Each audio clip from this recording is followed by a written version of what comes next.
Chapter का weightage मैं आपको पहले बता दूं।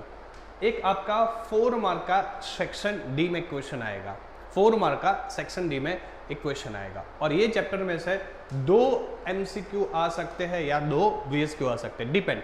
मेजोरिटी यहाँ से VSQ पूछे जाते हैं, तो आप अप्रोक्स ये चैप्टर का वेटेज 6 मार्क पकड़ के चलो। कितने मार्क का आएगा? 6 मार्क का, जिसमें 4 मार्क का एक क्वेश्चन और 2 मार्क के VSQ या फिर MCQ। अब बच्चों रेशियो एनालिसिस चैप्टर में सबसे इंपॉर्टेंट क्या है बच्चों? सबसे इंपॉर्टेंट इसकी फॉर्मूला है। पूरा चैप्टर फॉर्मूला बेस्ड है। कितना है? Formula based. ये चैप्टर में टोटल आपको 14 फॉर्मूला याद रखने हैं। कितने फॉर्मूला याद रखने? 14। मैं आपको गारंटी के साथ बोल रहा हूं, पूरा आप ये वीडियो देखेंगे तो आपका 14 फॉर्मूला क्लियर भी हो जाएगा। और हम क्या करने वाले हैं, फॉर एग्जांपल सबसे पहले प्रॉफिटेबिलिटी रेशियो है तो उसके कंसेप्ट समझेंगे, उसकी फॉर्मूला समझेंगे, और आपकी बुक में जो इलस्ट्रेशन दिए वो एक इलस्ट्रेशन क्या करेंगे? सॉल्व करेंगे। तो बच्चों आपके लिए आसान काम हो जाएगा। घर बैठे आप कंसेप्ट भी पढ़ पाएंगे, साथ साथ में क्या कर पाएंगे? एक्सरसाइज और इलस्ट्रेशन के क्वेश्चन सॉल्व कर पाएंगे। क्लियर? तो बच्चों ये चैप्टर में हमें 14 फॉर्मूला कौन कौन सी पढ़नी है वो पहले यहाँ पे एक लिस्ट पढ़ लेते हैं। बच्चों सबसे पहले हमें प्रॉफिटेबिलिटी रेशियो पढ़ना है, जिसमें आपको टोटल 4 फॉर्मूला आएगी। कौन सी फॉर्मूला आएगी? 4।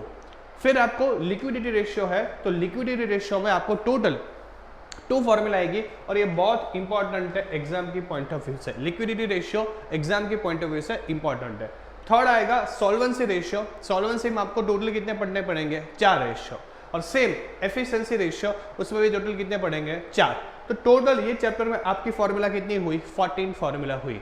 तो बच्चों आज हम सबसे पहले ये जो इंपॉर्टेंट पार्ट है लिक्विडिटी रेशियो, वहां से स्टार्ट करेंगे। और लिक्विडिटी में हम कितने रेशियो पढ़ेंगे? 2 रेशियो, जहां पे हम पहले करंट रेशियो की बात करेंगे और दूसरा वहां पे हम बात करेंगे लिक्विडिटी रेशियो। तो बच्चों चलो हम स्टार्ट करते हैं आज पहला हमारा इंपॉर्टेंट रेशियो, जिसका नाम है लिक्विडिटी रेशियो। तो बच्चों आज लिक्विडिटी रेशियो में पहला हमारा है वो है करंट रेशियो। बहुत इजी फॉर्मूला है यहाँ पे। करंट रेशियो का जो फॉर्मूला है वो है current assets divide by current liability, यानी कि CA/CL, करंट एसेट अपन करंट लायबिलिटी। तो फॉर्मूला बहुत इजी है, लेकिन बच्चों है क्या प्रॉब्लम? कंसेप्ट में प्रॉब्लम है। कई सारे स्टूडेंट्स को पता नहीं होता कि करंट एसेट क्या होता है, कई सारे स्टूडेंट्स को पता नहीं होता है कि करंट एसेट में क्या क्या चीज इंक्लूड होती है और क्या क्या चीज इंक्लूड नहीं करनी है। बच्चों इसीलिए मैंने यहाँ पे पूरा इजी एग्जांपल से आपको ये सारे चीज जो करंट एसेट में कवर होते हैं वो आपको दे दिया है। तो ये सारी चीजें हैं, वो सारी चीजें क्या होगी? करंट एसेट और करंट लायबिलिटी में क्या हो जाएंगी? इंक्लूड। ये सब का टोटल करेंगे तो आपको मिल जाएगा करंट एसेट का टोटल, और ये सारी करंट लायबिलिटीज का टोटल करेंगे तो आपको मिल जाएगा करंट लायबिलिटी का टोटल। कैसे? फॉर एग्जाम्पल करंट एसेट में भी जो बच्चों करंट इन्वेस्टमेंट, अगर हमारा इन्वेस्टमेंट शॉर्ट टर्म के लिए है, हमने लेस देन 1 साल के लिए किया है, तो वो कौन सा हो जाएगा? हमारा current assets. Cash and bank logically current asset में आएगा।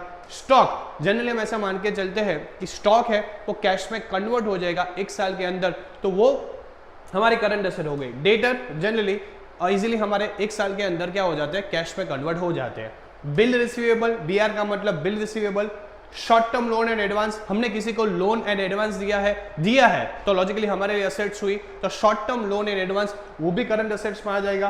प्रीपेड एक्सपेंस, जो एक्सपेंस हमने एडवांस में पे की है वो भी करंट एसेट की लिस्ट में आ जाएगी। अक्रूड इनकम, जो हमारा इनकम मिलना बाकी है वो भी करंट एसेट की लिस्ट में आ जाएगा। प्रीपेड टैक्स, जो टैक्स हमने एडवांस में पे किया है तो वो भी अब करंट एसेट में आ जाएगा। और मार्केटेबल सिक्योरिटी, मार्केटेबल सिक्योरिटी का मतलब ऐसा हुआ कोई ऐसी सिक्योरिटीज, कोई ऐसे शेयर्स जहां पे आप इजीली उसको कैश में कन्वर्ट कर पाओ 1 साल के अंदर।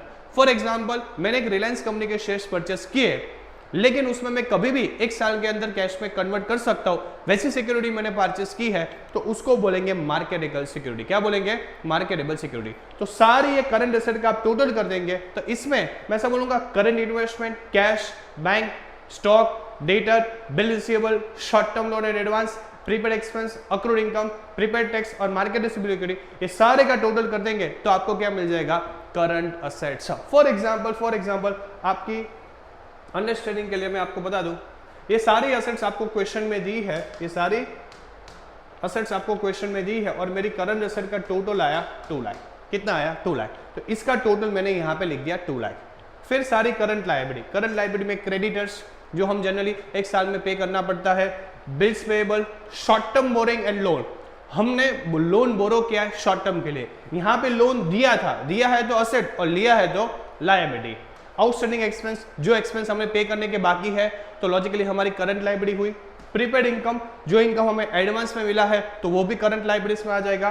Provision for tax, propose dividend, यानी कि हमने नेक्स्ट ईयर के लिए अभी से क्या प्लान किया, डिविडेंड का और टैक्स का एडवांस में प्लान किया है तो वो भी हमारे लिए क्या हो जाएगी बच्चों, डिविडेंड और टैक्स लायबिलिटी हो जाएगी। वर्कमैन प्रॉफिट शेयरिंग फंड, आपका वर्कर आपकी प्रॉफिट शेयरिंग में पार्टनर है तो उसको वर्कमैन प्रॉफिट शेयरिंग फंड देना पड़ेगा, तो logically workman profit sharing fund मेरी लायबिलिटी हुई।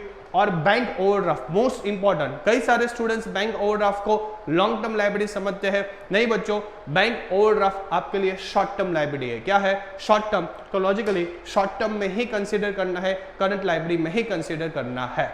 तो ये सारी लायबिलिटीज का आप टोटल कर देंगे। फॉर एग्जांपल इसका टोटल आया 1 लाख, तो 2 लाख 1 लाख, यानी कि आपका जो आंसर है वो आएगा 2:1, यानी कि आपकी करंट असेट करंट लायबिलिटी से 2 टाइम्स ज्यादा है। कितना टाइम्स ज्यादा है? 2 टाइम। तो ये हो गए आपके करंट रेशियो। लेकिन याद रखना बच्चों, यहाँ पे इंपॉर्टेंट नोट्स मैंने लिखा है, अगर क्वेश्चन में land, building, plant, machinery, furniture, goodwill, ये सारी चीज आपको दिखाई दे तो आपको करंट असेट्स या फिर करंट लायबिलिटी में कहीं पे इंक्लूड नहीं करना है, क्योंकि land, building, plant, machinery, furniture, ये सारी असेट कौन सी है? लॉन्ग टर्म असेट्स है। तो लॉन्ग टर्म असेट्स को हम यहाँ पे कंसीडर नहीं करते, हम सिर्फ कौन से असेट को कंसीडर करते हैं यहाँ पे बच्चों? सिर्फ शॉर्ट टर्म असेट्स और शॉर्ट टर्म लायबिलिटी। तो याद रखना ये आपका हो गया करंट रेशियो।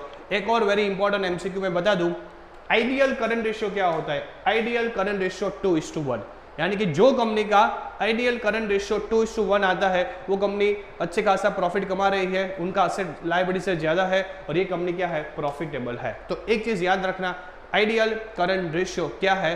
2:1। तो आपको ये एमसीक्यू या फिर 1 लाइनर में पूछा जा सकता है। तो बच्चों ये हुआ हमारा करंट रेशियो। तो करंट रेशियो का फॉर्मूला आप याद कर लीजिए। नेक्स्ट लेक्चर में हम पढ़ेंगे कौन सा ratio? Liquidity ratio. Thank you so much. Next जो हमारा बच्चों था रेशियो वो है लिक्विड रेशियो। क्या है? Liquid ratio. लिक्विड रेशियो का आप दूसरा नाम देखें तो आपका नाम हो जाएगा क्विक रेशियो। कई बार एग्जाम में ट्विस्ट करके पूछे कि क्विक रेशियो, तो कई स्टूडेंट्स कंफ्यूज हो जाते हैं। कंफ्यूज नहीं होने का, क्विक और लिक्विड ये दोनों के नाम क्या है बच्चों? सेम।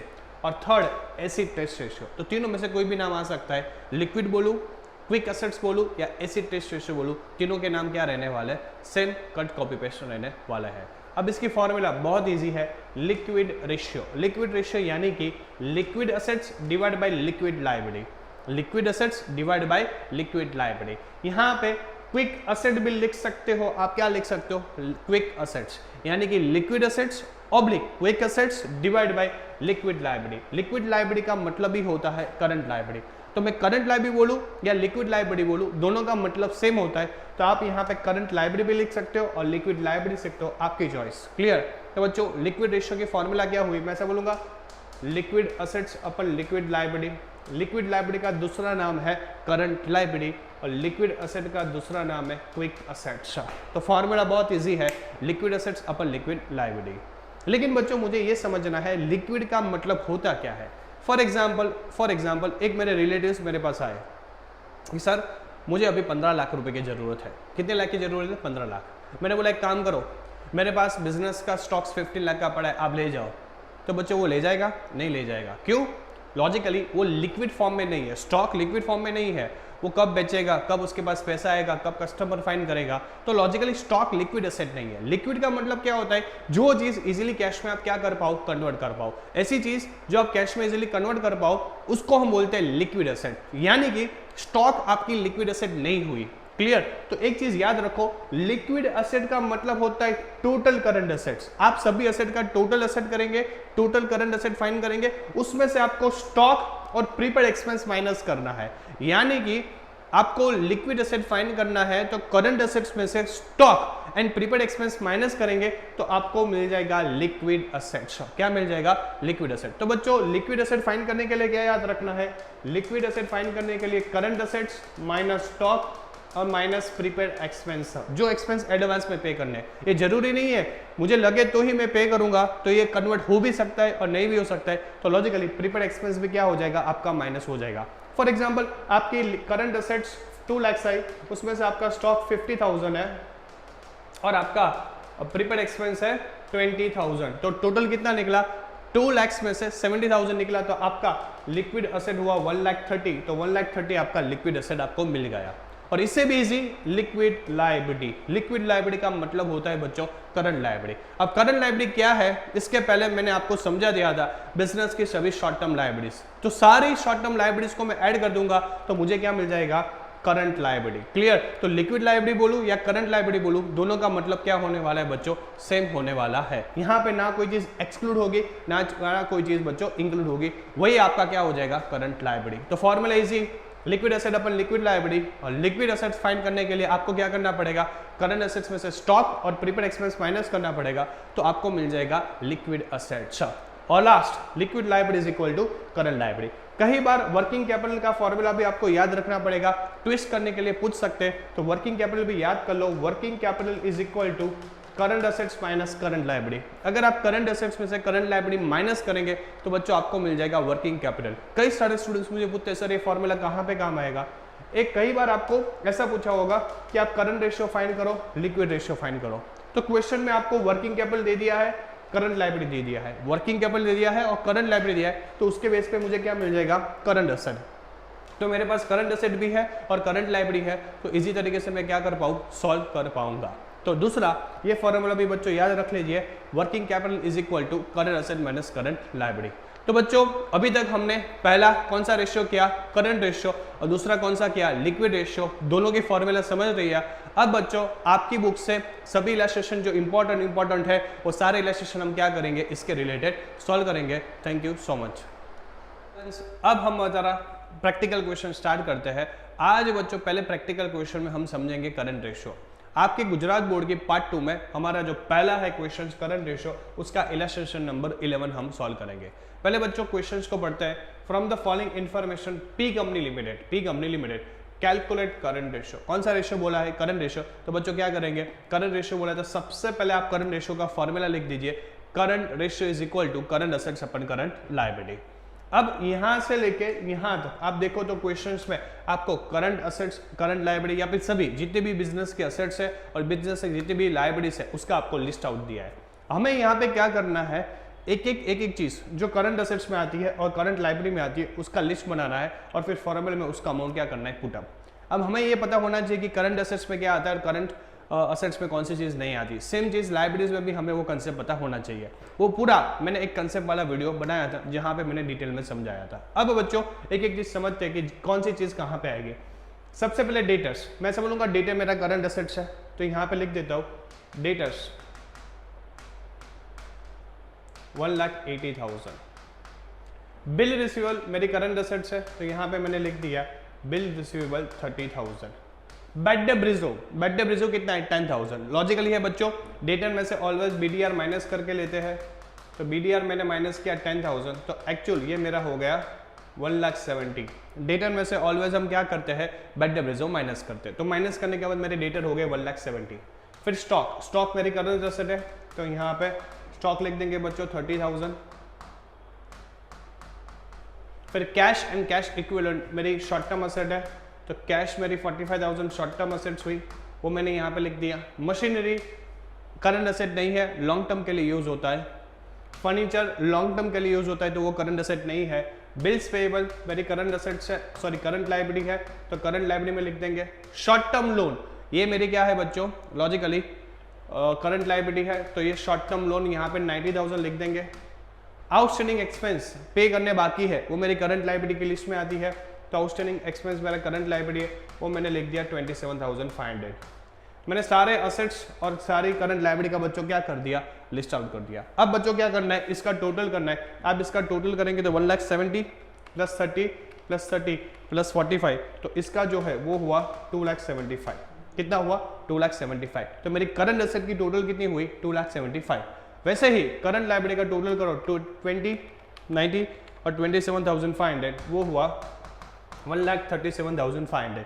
तो जो चीज़ करंट एसेट्स में आती थी वो मैंने यहाँ पे लिख दी और जो चीज़ करंट लायबिलिटी में आती थी वो मैंने लिस्ट आउट यहाँ पे कर दी। एक चीज़ याद रखना, वापस से बोल रहा हूँ, डेटर में से ऑलवेज बीडीआर माइनस करके लेना है। अब बच्चों यहाँ पे मुझे रखना है करंट एसेट, कितना आया 2,75,000, तो यहाँ पे आया 2,75,000, तो यहाँ पे मैंने 2,75,000 लिख दिया। करंट लायबिलिटी कितनी आई बच्चों मेरी 1,37,500, तो यहाँ पे मैंने लिख दिया 1,37,500। अब इसको डिवाइड करके देखें तो 2:1 आएगा, तो भी अपने एक बार चेक कर ले। यस, आंसर आएगा आपका 2:1। तो बच्चों ये हुआ इलस्ट्रेशन नंबर 1, जहां पे मैंने करंट रेशियो सॉल्व किया। ये वर्किंग नोट करना बहुत जरूरी है, तो ही आपको 4 मार्क का एक क्वेश्चन पूछा जाता है, तो आपको 4 में से 4 मिलेंगे। करंट एसेट की लिस्ट बनानी है, करंट लायबिलिटी की लिस्ट बनानी है। करंट एसेट में land, building, plant, machinery, furniture ऐसी कोई चीज नहीं आती है। यहाँ पे कोई लॉन्ग टर्म लायबिलिटी हो, बैंक लोन, डिवेंचर, ऐसी चीज आएगी नहीं। तो यहाँ पे टोटल करके ये हमारा बच्चों इलस्ट्रेशन नंबर 1 11 नंबर का क्या हो गया बच्चों, सॉल्व हो गया। नेक्स्ट हम अब बच्चों जो नेक्स्ट है हमारा प्रैक्टिकल क्वेश्चन है लिक्विडिटी रेशियो। क्वेश्चन में इलस्ट्रेशन नंबर 4 आपकी बुक में आप चेक कर सकते हो, illustration number 14। From the following information of S L limited calculate liquid ratio. क्या बोला है हमें फाइंड करने के लिए बच्चों, लिक्विड रेशियो। सबसे पहले हमारा रूल के अकॉर्डिंग लिक्विड रेशियो का फॉर्मूला लिख दिए, liquid ratio is equal to liquid assets divide by current liability. Liquid asset divide by current liability. अब आपको क्या करना है पता है, पहले लिक्विड एसेट कैसे फाइंड करते हैं वो आपको पता होना चाहिए। लिक्विड एसेट फाइंड करने के लिए बच्चों current assets minus stock minus prepaid expense, ये चीज आपको पता होनी चाहिए। लिक्विड एसेट का मतलब होता है करंट एसेट्स में से दो चीज, स्टॉक और मैं क्या माइनस करूंगा, प्रीपेड एक्सपेंस। तो लॉजिकली मुझे क्या मिल जाएगा, लिक्विड एसेट्स। क्लियर। अब हम क्वेश्चन पढ़ते हैं। करंट लायबिलिटीज, करंट लायबिलिटी बच्चों कितना दे दिया है 1,60,000। स्टॉक कितना दे दिया है 30,000। डेटर्स कितना दे दिया है बच्चों 20,000। करंट एसेट कितना दे दिया है 2 लाख। करंट एसेट का मतलब इसमें सारी एसेट आ गई है, सारे, ये डेटर भी आ गया, स्टॉक भी आ गया, ये एक्सपेंस पेड इन एडवांस भी आ गया और बिल रिसीव भी आ गया। तो एक चीज एग्जाम में गलती मत करना कि करंट एसेट में ये सब चीज इंक्लूड नहीं है इसलिए आप इंक्लूड करेंगे फिर टोटल करंट एसेट फाइल करेंगे और यहाँ पे रखेंगे, ऐसा नहीं है। करंट एसेट में सारी इंक्लूडिंग चीज है, तो करंट एसेट सब इंक्लूड होकर कितना दिया है 2 lakh. Expense paid in advance यानी कि मेरा प्रीपेड एक्सपेंस हुआ, एंड बिल रिसीवेबल मेरा कितना दिया है 15,000। अब बच्चों क्वेश्चंस में हमारी फॉर्मूला क्या है, liquid asset is equal to current liability. तो बच्चों मैं ऐसा बता सकता हूं कि मेरे पास करंट लायबिलिटी क्वेश्चन में है, तो मैंने पहले करंट लायबिलिटी 1,60,000 लिख दिया। अब लिक्विड एसेट्स, लिक्विड एसेट्स मतलब करंट एसेट्स, करंट एसेट मेरे पास 2 लाख है। क्वेश्चन में स्टॉक, स्टॉक यहां पे दे दिया है 30,000 माइनस प्रीपेड एक्सपेंस दे दिया है 10,000। एक्सपेंस पेड इन एडवांस उसको बोलते हैं प्रीपेड एक्सपेंस 10,000। तो ऐसा बता सकता हूं कि मेरा जो लिक्विड एसेट है वो हुआ 1,60,000, ये हुआ 1,60,000। लिक्विड एसेट 1,60,000 आया, करंट लायबिलिटी 1,60,000 आया, तो बच्चों आपका जो लिक्विड रेशियो का जो आंसर है वो है 1:1। क्या है 1:1। तो बच्चों बहुत ही इजी क्वेश्चन है, इसी तरह आपको सॉल्व करना है। आपको ये चीज पता होनी चाहिए कि लिक्विड एसेट्स में से करंट एसेट और स्टॉक और प्रीपेड एक्सपेंस माइनस करते हैं तो मुझे लिक्विड एसेट मिल जाएगा। करंट लायबिलिटी का मतलब जो दिया है वही एज इट इज रखना है, और ये जो करंट एसेट्स में ये सारी चीज इंक्लूड है, तो आपको सिर्फ जो चीज माइनस करनी है वही माइनस करनी है, उसके अलावा कोई चीज इंक्लूड करने की जरूरत नहीं है। तो बच्चों ये हो गया आपका लिक्विड रेशियो का फॉर्मूला। नेक्स्ट में हम समझेंगे एफिशिएंसी रेशियो के प्रैक्टिकल क्वेश्चन, वो है सॉल्वेंसी रेशियो। सॉल्वेंसी रेशियो में हम टोटल 4 रेशियो पढ़ने वाले हैं।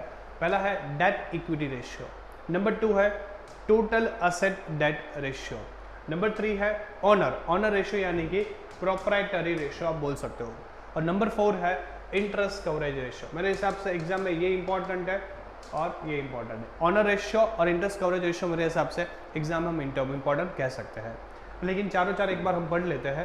पहला है डेट इक्विटी रेशियो। बच्चों डेट इक्विटी रेशियो की फॉर्मूला बहुत ईजी है, ये वर्ड पकड़ लिया, डेट इक्विटी यानी कि क्या करना है पता है, डेट अपन इक्विटी। फॉर्मूला जो है, जो हेडिंग है वही आपका क्या बन जाएगा formula. For example date equity ratio है तो डेट अपन इक्विटी क्या रखना है, डेट अपन इक्विटी। लेकिन कौन सा डेट, लॉन्ग टर्म डेट। क्या है, लॉन्ग टर्म डेट। तो याद रखो डेट इक्विटी रेशियो की फॉर्मूला बहुत इजी है बच्चों, लॉन्ग टर्म डेट, डेट यानी कि long term date divide by equity या फिर शेयर होल्डर फंड या फिर प्रोप्राइटरी फंड, ये तीनों में से कोई भी नाम लिखो तो चल सकता है। तो इक्विटी शेयर होल्डर फंड या फिर प्रोप्राइटरी शेयर होल्डर फंड। तो यानी कि मैं समझूंगा बच्चों डेट इक्विटी रेशियो वर्ड को पकड़ लिया, डेट, डेट यानी कि कौन सा debt, long term debt. Equity यानी कि इक्विटी फंड या फिर शेयर होल्डर फंड या फिर प्रोप्राइटरी फंड। तो आप कोई भी यहाँ पे चीज लिख सकते हो। क्लियर? तो डेट इक्विटी रेशियो का फॉर्मूला बहुत इजी है, हेडिंग ही आपका क्या बन जाएगा, फॉर्मूला बन जाएगा। लेकिन कंफ्यूजन बच्चों यहाँ पे सबसे बड़ी है कि सर लॉन्ग टर्म डेट में क्या आता है, कि सर लॉन्ग टर्म डेट में क्या आता है और इक्विटी और शेयर होल्डर फंड में क्या आता है, उसको मैं समझाता हूँ। सबसे पहले long term date. Long term date का मतलब यहाँ पे बच्चों हमने क्लियर लिख दिया है, लॉन्ग टर्म डेट का मतलब होता है बिजनेस के सारे लॉन्ग टर्म डेट, जिसमें आपका लॉन्ग टर्म लोन आ जाएगा। अगर क्वेश्चन में लॉन्ग टर्म दिया है लोन तो वो भी आ जाएगा, क्वेश्चन में लॉन्ग टर्म प्रोविजन दिया है तो लॉन्ग टर्म प्रोविजन आ जाएगा, बैंक लोन भी आ जाएगा और लॉन्ग टर्म बोरोइंग भी आ जाएगा। तो जितनी भी सारी लॉन्ग टर्म चीज है, लॉन्ग टर्म बोरोइंग है, लॉन्ग टर्म प्रोविजन है, लॉन्ग टर्म लोन है या फिर बैंक लोन है, ये सबका टोटल करेंगे तो आपको क्या मिल जाएगा, नॉन करंट लायबिलिटीज यानी कि लॉन्ग टर्म डेट। तो बच्चों लॉन्ग टर्म डेट का मतलब क्या होगा, long term borrowing, long term provision या फिर कोई भी लोन या फिर बैंक लोन, ये चारों का मैं टोटल करूंगा तो मुझे क्या मिल जाएगा, लॉन्ग टर्म डेट। क्या मिल जाएगा, लॉन्ग टर्म डेट। तो इजी है। लॉन्ग टर्म डेट का मतलब क्या है, सारी बिजनेस की लॉन्ग टर्म लायबिलिटीज जो हम 1 साल के बाद पे करने वाले हैं, जिसमें ये long term borrowing, long term provision, other long term loan और बैंक लोन आ जाएगा। Divide by equity, share holder fund, proprietary fund या फिर ऑनर फंड, सबका मीनिंग सेम होता है। यहाँ पे मैंने लिखा है बच्चों, मैं इक्विटी फंड बोलूं, शेयर होल्डर फंड बोलूं या फिर प्रोप्राइटरी फंड बोलूं, ये चारों का मतलब क्या होने वाला है, सेम, कट कॉपी पेस्ट, इसमें कोई चेंज आएगा नहीं। अब इक्विटी फंड कैसे फाइंड करेंगे, equity share capital plus preference share capital plus reserve. अगर आपका प्रॉफिट है तो प्रॉफिट ऐड करेंगे, यानी कि पीएनएल क्रेडिट, प्रॉफिट है तो ऐड करेंगे, और पीएनएल डेबिट, यहाँ पे मिस्टेक है बच्चों, पीएनएल डेबिट आ जाएगा, टाइपिंग कहीं का मिस्टेक हो जाती है, तो पीएनएल डेबिट यानी कि नुकसान है तो वो हम क्या करेंगे, माइनस। तो बच्चों equity fund, share holder fund और प्रोप्राइटरी फंड, ये कैसे फाइंड करेंगे, ये फाइंड करने के तरीके, इक्विटी कैपिटल, उसमें प्रेफरेंशियल कैपिटल ऐड कर देंगे, रिजर्व एंड सरप्लस ऐड कर देंगे, पीएनएल क्रेडिट का मतलब प्रॉफिट ऐड कर देंगे और पीएनएल डेबिट का मतलब लॉस माइनस कर देंगे। ये प्लस माइनस करके जो भी अमाउंट आएगा वो आपका बन जाएगा equity fund, share holder fund, owner fund, तीनों के नाम सेम है, वो आपका यहाँ पे रखना है। तो बहुत इजी फॉर्मूला, क्या, डेट इक्विटी, डेट यानी कि लॉन्ग टर्म, डिवाइड बाय, यहाँ पे डिवाइड बाय कर दो equity fund. Long term date कैसे फाइंड करते हैं वो मैंने समझा दिया, और इक्विटी फंड कैसे फाइंड करते हैं। अब बच्चों जो नेक्स्ट क्वेश्चन है वो है इलस्ट्रेशन नंबर 18। इलस्ट्रेशन नंबर 18 में क्या है, from the following information of R company limited calculate debt equity ratio.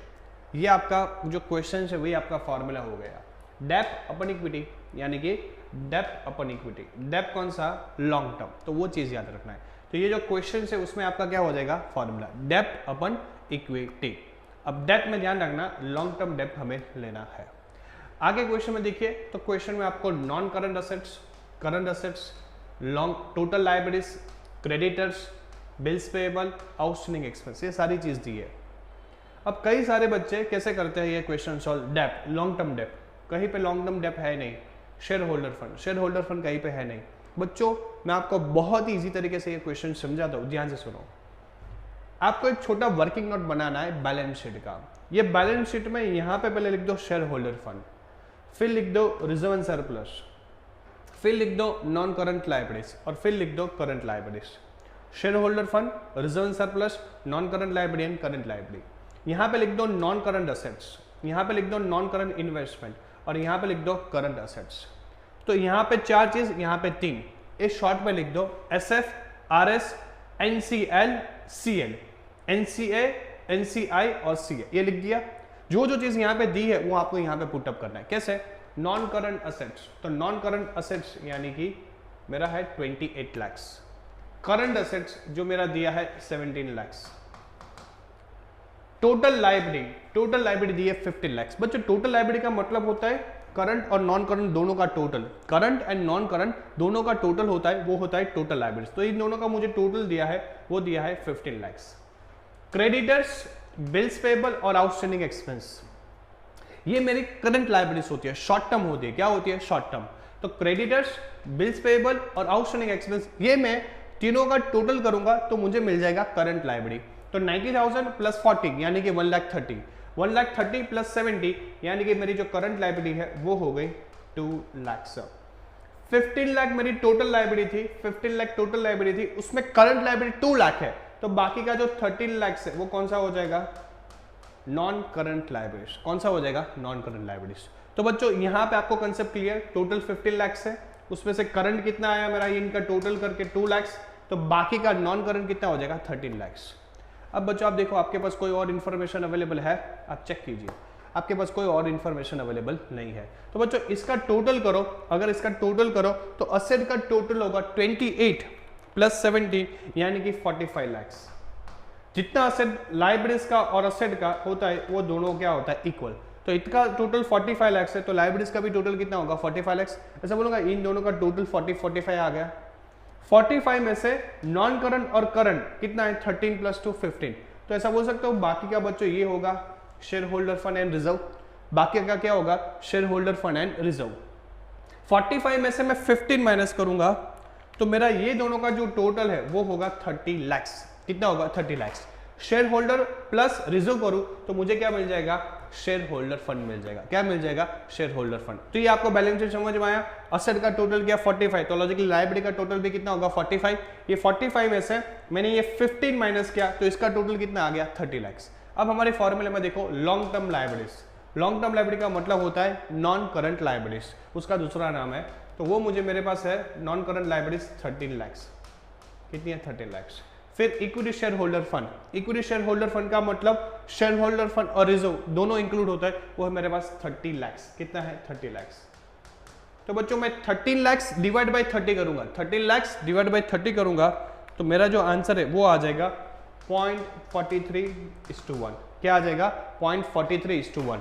तो वहां पे मेरा डेब्ट इक्विटी मुझे मिल गया कि मेरी लॉन्ग टर्म लायबिलिटी वो इक्विटी की कंपेयर में कितना है 0.43। कितना है 0.43। अगर परसेंटेज में निकालना है तो फिर आ जाएगा 43%, लेकिन फिर आपको यहाँ पे into 100 करना पड़ेगा।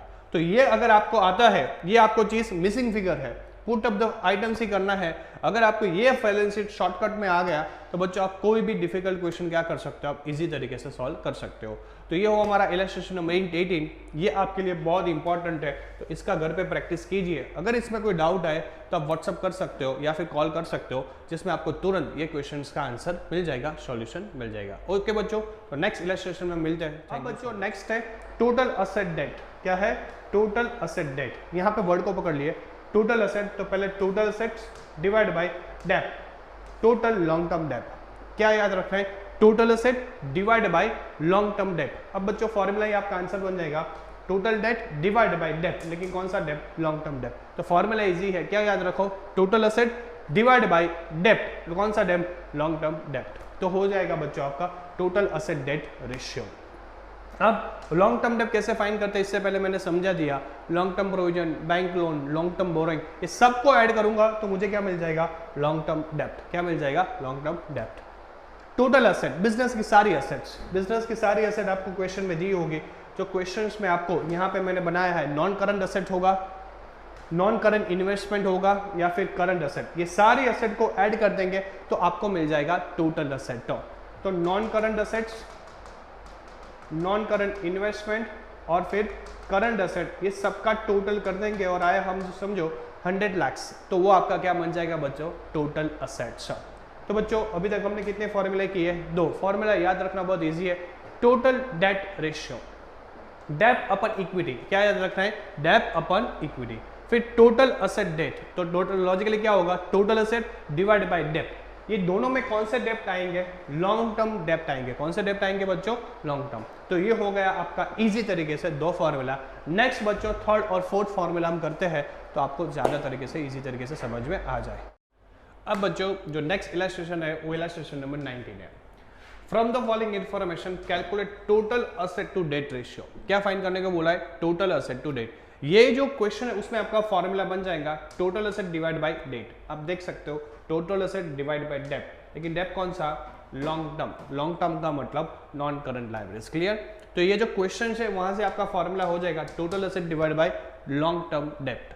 अब बच्चों क्वेश्चंस में क्या क्या दिया है वो देख लेते हैं।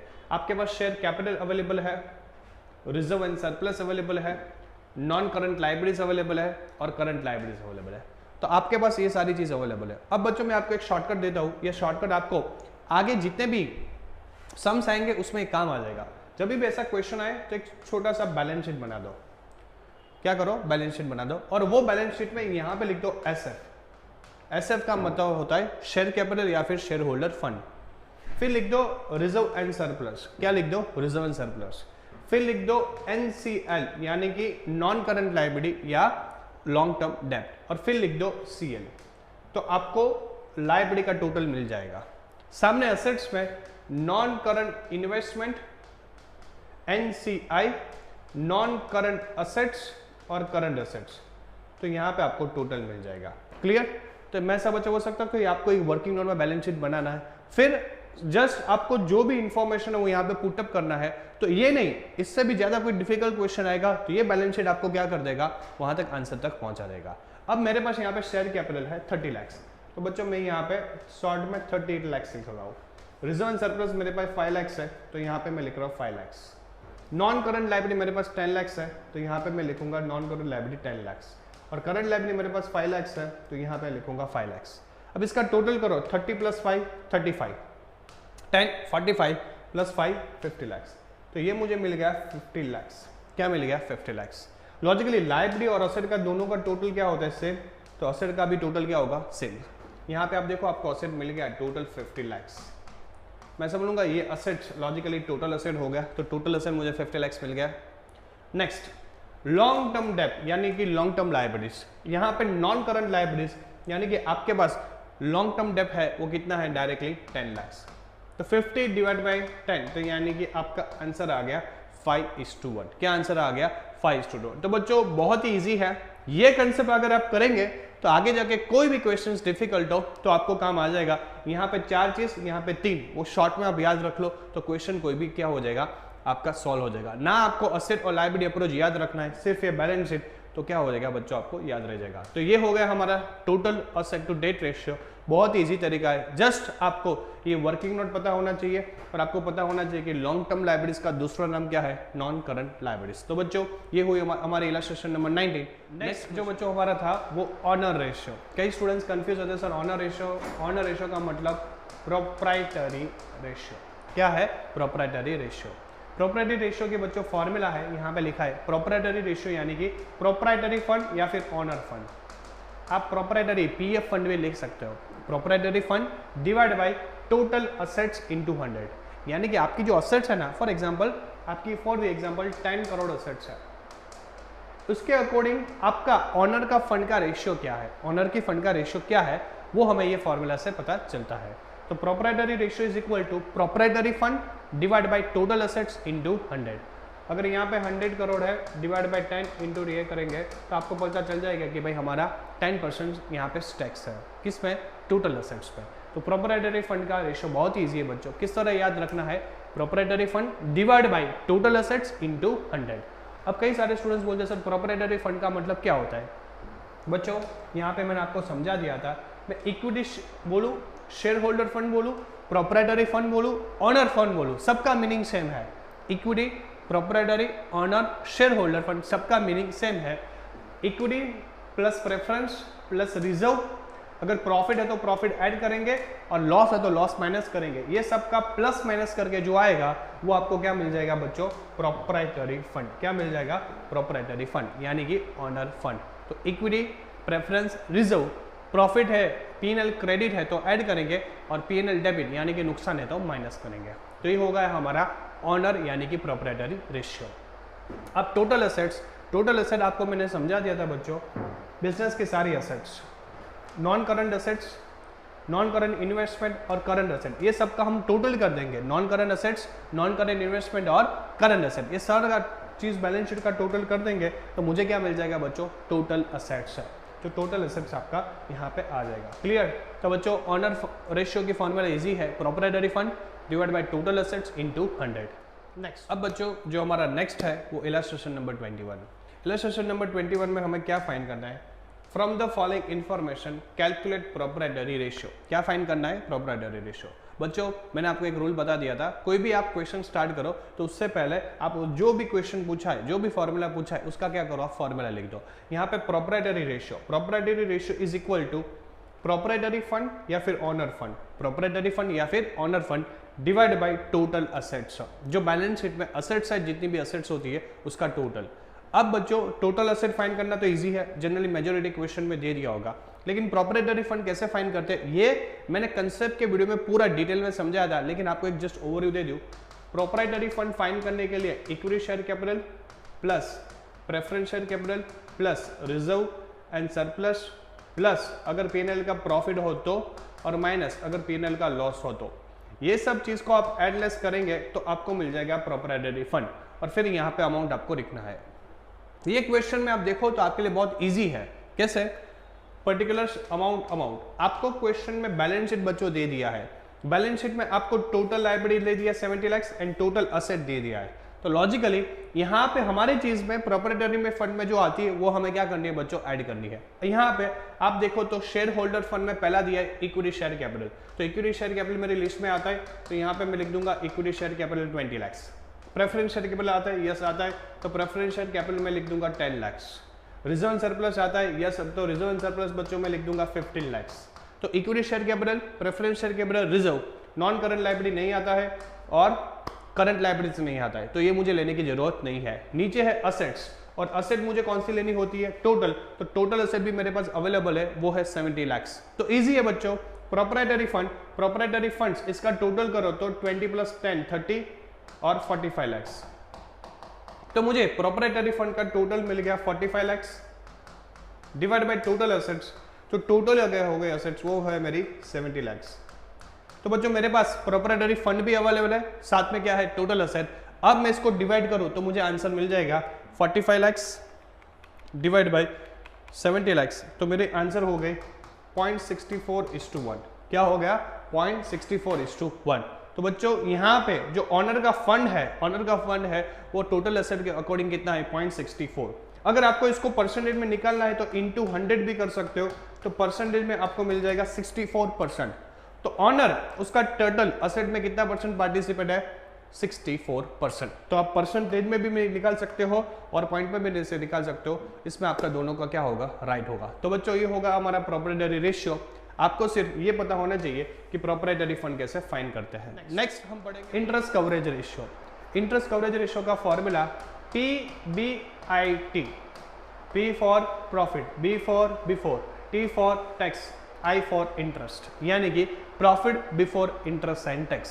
क्वेश्चन में आपको profit before interest and tax directly दे दिया होगा, डिवाइड बाय इंटरेस्ट। इसका लॉजिक समझिए, interest coverage ratio, for example profit है वो 100 लाख है और जो इंटरेस्ट हम पे करते हो 10 लाख है, तो बच्चों कितना टाइम्स हुआ, 10 टाइम्स आया आंसर। उसका मतलब क्या होता है, मेरी जो प्रॉफिट कमाने की कैपेसिटी है वो इतनी 10 टाइम्स है कि 10 टाइम्स तक मैं क्या पे कर सकता हूँ, इंटरेस्ट पे कर सकता हूँ।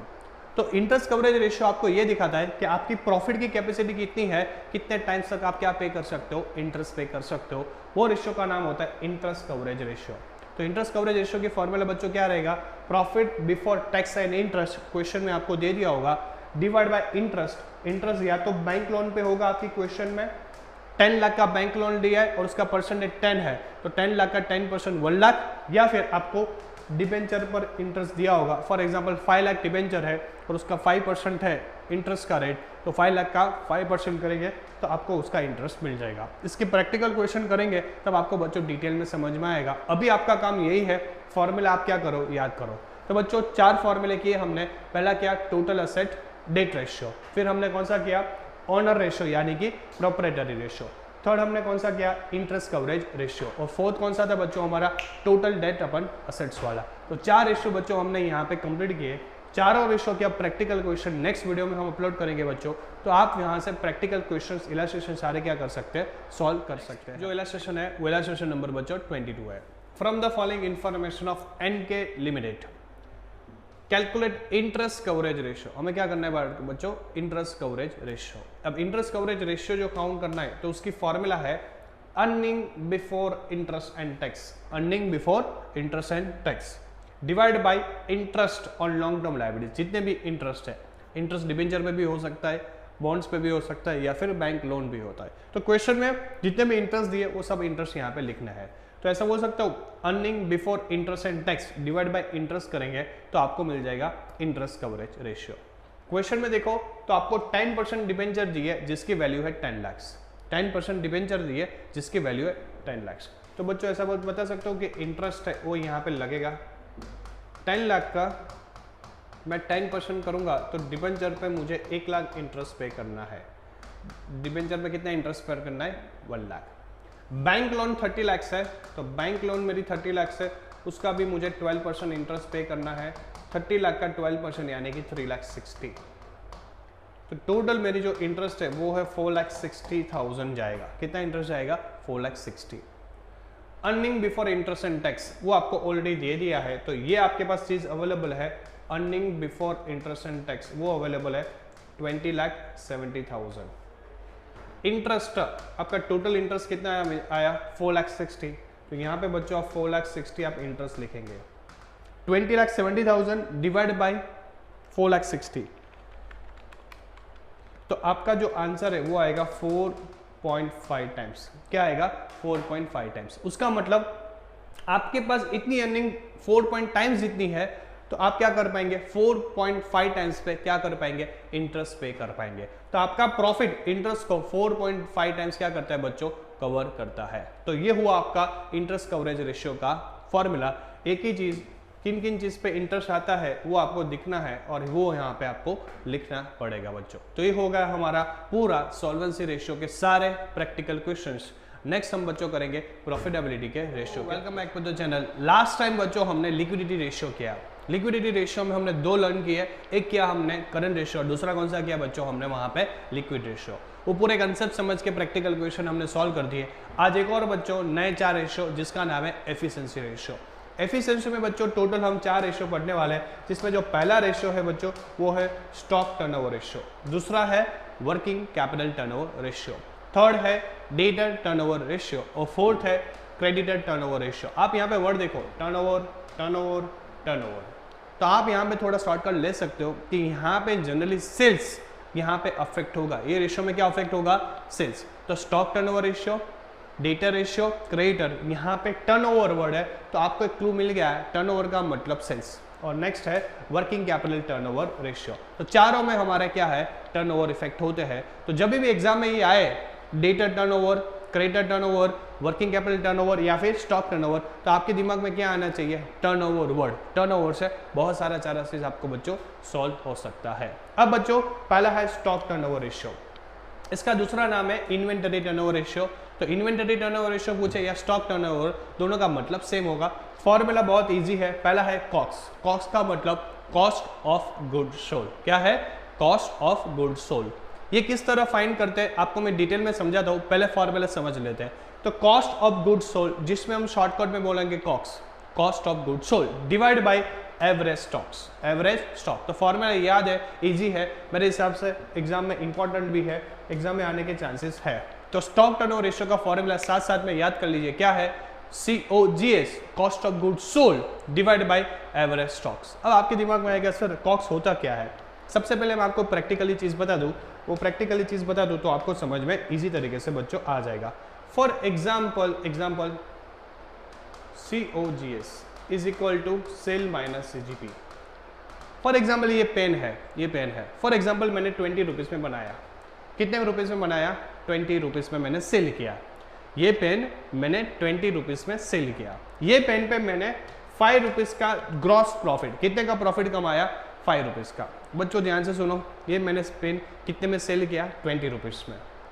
मैंने कितना प्रॉफिट कमाया ये पेन पे 5। तो लॉजिकली इसको बनाने का खर्चा, कॉस्ट ऑफ गुड सोल्ड, बनाने का खर्चा कितना लगा होगा 15 रुपीज। यानी कि ये पेन मैंने सेल किया 20 में, 5 रुपीज मेरा प्रॉफिट था। तो लॉजिकली ये पेन मैंने कितने में बनाया होगा, इसका बनाने का खर्चा यानी कि कॉस्ट ऑफ गुड सोल्ड कितना होगा 15 रुपीज। तो पहला आपका कॉस्ट ऑफ गुड फाइंड करने का इजी तरीका आपको प्रैक्टिकली समझ में आया, सेल्स माइनस जीपी। अगर सेल्स क्वेश्चन में दिया है और क्वेश्चन में जीपी दिया है तो सेल्स में से जीपी माइनस करेंगे तो बच्चों आपको मिल जाएगा कॉस्ट ऑफ गुड सोल्ड। क्या मिल जाएगा? Cost of good sold. तो बच्चों ऐसा बता सकता हो कि कॉस्ट ऑफ गुड फाइल करने का पहला तरीका सबको समझ में आया, सेल माइनस जीपी। 20 रुपीज का पेन मैंने सेल किया, मेरे पॉकेट में 20 आया, उसमें 5 रुपीज मैंने प्रॉफिट कमाया, तो जनरली ये पेन कितने में बनी होगी? 15 रुपीज में। वो बनने का मतलब होता है कॉस्ट ऑफ गुड सोल्ड। अगर ये तरीके से क्वेश्चन में जीपी नहीं दिया है, सेल्स नहीं दिया है, तो दूसरा तरीका है। वो दूसरा तरीका ये है, opening stock plus purchase expense minus closing stock. तो opening stock plus purchase expense minus closing stock. मैं आपको ट्रेडिंग अकाउंट बता दूं, ट्रेडिंग अकाउंट आप सब बना दो। यहाँ पे ओपनिंग स्टॉक आता है, यहाँ पे परचेस आता है, यहाँ पे परचेस एक्सपेंस आता है, जैसे कि carriage inward, wages, octroi, call, power, fuel etcetera, और यहाँ पे आता है क्लोजिंग स्टॉक। तो ट्रेडिंग अकाउंट की डेबिट साइड की ये 3 चीज ऐड करेंगे और क्रेडिट साइड की चीज माइनस करेंगे, यानी कि opening stock plus purchase expense minus closing stock. तो आपको क्या मिल जाएगा बच्चों? Cost of good sold. तो ऐसा बता सकते हो बच्चों कि यहाँ पे आपको कॉस्ट ऑफ गुड फाइंड करने के लिए कितने तरीके हैं? 2 तरीके हैं। एक कौन सा है? Sale minus GP, S minus G. और दूसरा कौन सा तरीका है जो मैंने बताया? Opening stock plus purchase expense minus closing stock. तो बच्चों आपको क्या मिल जाएगा? Cost of good sold. Clear? तो ये हो गया आपका बच्चों COGS फाइंड करने के 2 तरीके। अब एवरेज स्टॉक बहुत इजी है। एवरेज स्टॉक जनरली सब स्टूडेंट्स को आइडिया होगा, opening stock plus closing stock divide by 2। Opening stock plus closing stock divide by 2 करेंगे तो हमें क्या मिलेगा? Average stock. क्या मिलेगा? Average stock. तो बच्चों ऐसा बता सकते हो कि स्टॉक टर्नओवर रेशियो फाइंड करने का पूरा फॉर्मूला आपको मैंने कंसेप्ट के साथ समझा दिया। पहला COGS upon average stock. COGS find करने के 2 तरीके, जहां पे एक सेल माइनस जीपी और दूसरा opening stock purchase expense minus closing stock. और दूसरा एवरेज स्टॉक का मतलब होता है opening plus closing divide by 2। अब बच्चों जो हमारा नेक्स्ट है इलस्ट्रेशन नंबर 24, वहां पे हम समझेंगे स्टॉक टर्नओवर रेशियो। हमें ये क्वेश्चन में क्या फाइंड करना है? Stock turnover ratio. Stock turnover ratio की सबसे पहला फॉर्मूला हमने लर्न कर लिया था। फॉर्मूला होता है cost of good sold divide by average stock. तो COGS divide by average stock करेंगे तो आपको बच्चों मिल जाएगा स्टॉक टर्नओवर। अब क्वेश्चन में हमारे पास इंफॉर्मेशन में क्या क्या अवेलेबल है? सेल्स दिया है 25 लाख, ग्रॉस प्रॉफिट दिया है 4 lakh, opening stock and closing stock both are given 4 lakh and 3 lakh. तो यहाँ पे आपके पास इंफॉर्मेशन है। अब बच्चों सबसे पहले COGS फाइंड करने के कितने तरीके हैं? 2 तरीके। कितने तरीके? 2। एक होता है सेल्स माइनस जीपी, जो यहाँ पे मेरे पास अवेलेबल है। सेल्स में से अगर जीपी माइनस करो, मैंने सेल्स कितने का किया? 25 लाख का, मेरा प्रॉफिट कितना हुआ? 4 लाख का। तो लॉजिकली उसको बनाने का खर्चा टोटल कितना होगा? Cost of good sold 21 lakh. तो ऐसा बता सकते हो बच्चों COGS is equal to sales minus GP. Sales मेरा 25 लाख है और जीपी 4 लाख है, तो टोटल मुझे कॉस्ट ऑफ गुड सोल्ड हो गया 21 लाख। तो कॉस्ट ऑफ गुड सोल्ड मुझे 21 लाख मिल गया। तो ये COGS फाइंड करने का तरीका। मुझे फाइंड करना है एवरेज स्टॉक। एवरेज स्टॉक कैसे फाइंड करते हैं? Average stock is equal to opening stock plus closing stock divide by 2। Question में ओपनिंग स्टॉक आपका अवेलेबल है 4 लाख, क्लोजिंग स्टॉक अवेलेबल है 3 लाख डिवाइड बाय 2, तो आपका आएगा 3,50,000 एवरेज स्टॉक। कितना आएगा? 3,50,000। तो यहाँ पे मैंने लिख दिया 3,50,000 एवरेज स्टॉक्स। तो बच्चों ये सब चीज मिल गई। तो लॉजिकली 21 लाख डिवाइड बाई 3,50,000 करूंगा तो बच्चों मुझे COGS का आंसर मिलेगा 6 टाइम्स। ये टाइम्स लिखना जरूरी है तो ही आपको पूरे मार्क मिलेंगे। तो ये होगा बच्चों मेरा स्टॉक टर्नओवर रेशियो का फार्मूला। बहुत इजी है, फॉर्मूला लिखो, COGS फाइंड करने का तरीका है वो सेल्स माइनस जीपी लगाओ और फिर opening plus closing divide by 2 करो तो आपको मिल जाएगा स्टॉक टर्नओवर रेशियो। नेक्स्ट बच्चों सेम है working capital turnover ratio. Turnover का मतलब आप समझ गए, ऊपर सेल्स या COGS। ये क्वेश्चन सेल्स अगर दिया है तो सेल्स से फाइंड करेंगे तो यहाँ पे सेल्स का अमाउंट रखेंगे। अगर क्वेश्चन में COGS दिया है तो यहाँ पे क्या रखेंगे? COGS। तो sale oblique COGS divide by working capital. तो वर्किंग कैपिटल टर्नओवर रेशियो का फॉर्मूला क्या रहेगा बच्चों? Sales oblique COGS। क्वेश्चन में सेल्स का अमाउंट है तो सेल्स लिखेंगे और क्वेश्चन में COGS है तो COGS लिखेंगे डिवाइड बाय वर्किंग कैपिटल। अब सेल्स को समझाने की जरूरत नहीं है, क्वेश्चन में ऑलरेडी दे दिया होगा आपको। COGS अभी मैंने समझा दिया। COGS फाइंड करने के 2 तरीके जो मैंने आपको डिटेल में समझा दिया। अब मुझे समझाना है वर्किंग कैपिटल। ये भी मैंने लिक्विडिटी रेशियो में समझा दिया। वर्किंग कैपिटल का मतलब होता है current asset minus current liability. Current assets में से आप करंट लायबिलिटी माइनस करेंगे तो आपको क्या मिल जाएगा बच्चों, वर्किंग कैपिटल टर्नओवर रेशियो। तो बच्चों ऐसा बता सकता हूँ कि एफिशिएंसी में मैंने दो रेशियो आपको समझा दिए, उसकी कंसेप्ट समझा दी। पहला कौन सा था, स्टॉक टर्नओवर रेशियो, और दूसरा कौन सा था, working capital turnover ratio. Stock turnover ratio का फॉर्मूला क्या है, आपको याद रखना है COGS अपन एवरेज स्टॉक, और वर्किंग कैपिटल टर्नओवर रेशियो का फॉर्मूला क्या है, sales oblique COGS divide by working capital. Clear. और ये आपको मैंने इंपॉर्टेंट नोट्स दे दिया, तो ये नोट्स भी आप समझ सकते हो कि यहाँ से आपका बहुत सारा क्वेश्चंस क्या हो सकता है, क्लियर हो सकते हैं। क्लियर। तो बच्चों ये हमारे हुए दो रेशियो। नेक्स्ट हम पढ़ेंगे, जो हमारा नेक्स्ट इलस्ट्रेशन है वो है 26। ये क्वेश्चन में हमें फाइंड करना है, from the following information of HR limited calculate working capital turnover ratio. कौन सा बोला है, working capital turnover ratio. Working capital turnover ratio का बच्चों पहले मैं फॉर्मूला लिख दिया, working capital turnover ratio is equal to sales upon working capital. Sales upon working capital करेंगे तो बच्चों मुझे क्या मिल जाएगा, working capital turnover ratio. Questions में हमारे पास क्या क्या इंफॉर्मेशन है वो देख लेते हैं। टोटल सेल्स मेरे पास है 22,20,000 एंड सेल्स रिटर्न है मेरे पास 20 लाख। तो बच्चों ऐसा बता सकते हो कि 22,20,000 में से मैंने सेल्स रिटर्न माइनस कर लिया 20,000, तो एक्चुअल मेरा जो सेल्स है वो 22 लाख हो गया, तो मेरे पास सेल्स आ गया 22 लाख। अब मेरे पास क्वेश्चन में करंट एसेट्स अवेलेबल है 6 lakh and current liability available है 2 लाख। तो नेक्स्ट हमारा है working capital. Working capital is equal to current assets minus current liability. मेरे पास करंट एसेट्स अवेलेबल है 6 lakh and current liability available है 2 लाख। तो 6 lakh minus 2 lakh 4 lakh. Working capital की फॉर्मूला मुझे यूज करके 4 लाख मेरा वर्किंग कैपिटल मिल गया। तो यहाँ पे मैंने 4 लाख क्या लिख दिया बच्चों, वर्किंग कैपिटल। बहुत ही इजी क्वेश्चंस। ये फॉर्मूला आपको पता होना चाहिए कि working capital is equal to current assets minus current liability, और सेल्स है उसमें से सेल्स रिटर्न मैंने माइनस कर लिया। अब क्वेश्चंस में आप देखो तो 22 लाख डिवाइड बाई 4 लाख करूंगा तो बच्चों मेरा जो आंसर है वो आ जाएगा 5.5 टाइम्स। कितना आ जाएगा, 5.5 टाइम्स। तो ये हो गया आपका वर्किंग कैपिटल टर्नओवर रेशियो का फॉर्मूला, जहां पे मुझे आंसर मिल गए बच्चों कितनी, 5.5 टाइम्स। तो नेक्स्ट हम बच्चों जो क्वेश्चंस करेंगे वो करेंगे डेटा टर्नओवर रेशियो। अब बच्चों जो हमारा नेक्स्ट है एफिशिएंसी रेशियो में वो है डेटा टर्नओवर रेशियो। इससे पहले हमने दो रेशियो किए थे, कौन कौन सा है, स्टॉक टर्नओवर रेशियो और वर्किंग कैपिटल टर्नओवर रेशियो। आज बच्चों हम डेटा टर्नओवर रेशियो करते हैं। डेटर का मतलब क्या होता है आप सबको पता है।